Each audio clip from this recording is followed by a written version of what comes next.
Hola, mi nombre es Sofía Sánchez Volarín y esta es mi presentación final para la materia Diseño de Mecanismos del primer periodo de estas primeras 5 semanas. Eh, Primero, me gustaría hablar sobre la metodología de trabajo que utilicé junto con mi equipo para tener este proyecto en tiempo y forma y con buena calidad. Todos estos elementos los relacioné al final con que teníamos sesiones diarias de trabajo. Era un trabajo constante, era uniforme y todos los participantes, bueno, todos los integrantes de mi equipo participaron de igual forma. Durante la metodología de trabajo tuvimos, la primera pues fue una lluvia de ideas, luego elegimos el mecanismo y luego desarrollamos toda la parte de análisis de mecanismo. Creo que esto fue muy importante porque para desarrollar un proyecto siempre tienes que tener una buena metodología de trabajo.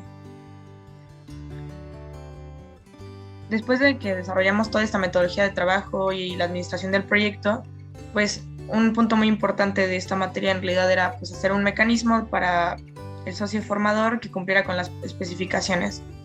El primero desarrollamos, en toda la parte de análisis de mecanismo, desarrollamos primero la síntesis del mecanismo, que fue algo que vimos durante varias clases y pues utilizamos el método de Grashof, que fue el que nos enseñaron.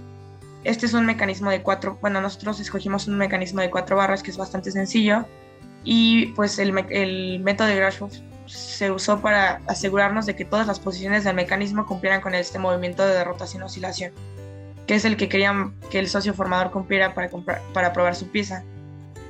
Después de que ya tenemos la síntesis del mecanismo de 4 barras, podemos obtener el diagrama cinemático. Esto ya es un preboceto de lo que nuestro mecanismo, de cómo nuestro mecanismo se va a ver, contando ya los ángulos, medidas, longitudes de los eslabones y todo esto pues lo obtuvimos de la síntesis del mecanismo con el método de Grashof. Posteriormente, después de tener ya el análisis y el mock-up de cómo se iba a ver el mecanismo ya con medidas y el número de barras, etcétera, pues decidimos hacer el modelado del mecanismo y lo modelamos en SolidWorks y esta etapa fue bastante importante porque nos mostró qué es lo que estábamos haciendo bien y qué es lo que estábamos mal. Posteriormente realizamos el análisis de posición, velocidad y aceleración y obtuvimos las gráficas. Creo que eso es algo bastante importante porque es una forma tangible, sin tener un modelo físico del mecanismo, de ver cómo se está comportando el mismo.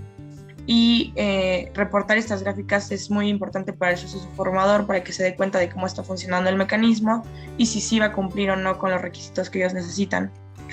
Aquí tenemos la gráfica del desplazamiento y la gráfica de velocidad y todo esto lo obtuvimos a través de vectores que salieron del análisis cinemático que hicimos anteriormente.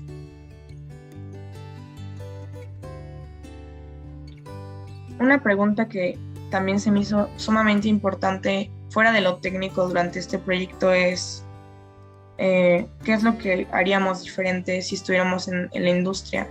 Y creo que personalmente yo hubiera hecho muchas cosas y creo que hubiera tenido diferentes resultados por la forma en la que tomas y no tomas la información.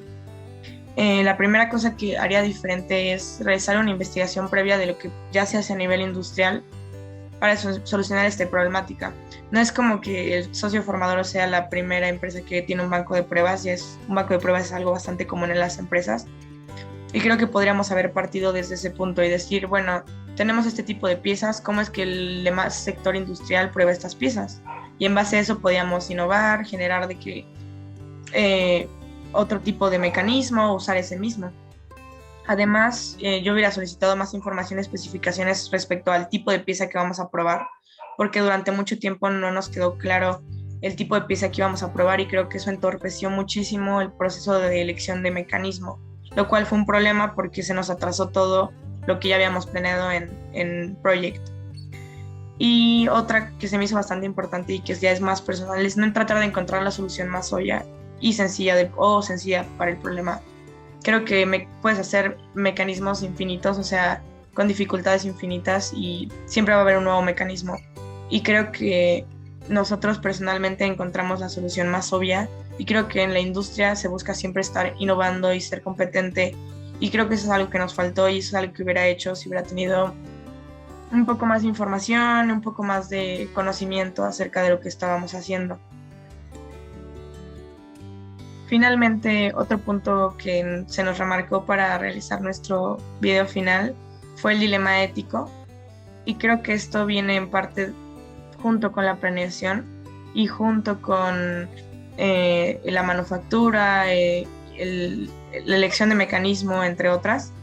Y creo que el dilema ético para mí fue que tenemos que estar conscientes de reglas de la NOM, reglas de manufactura, reglas incluso de la misma empresa, y creo que este es un dilema ético bastante grande. Además de la selección de materiales y la contaminación, creo que es muy importante tener en cuenta eso, porque es un requisito que muchas empresas no tienen aún y que es importante para el mundo hoy en día.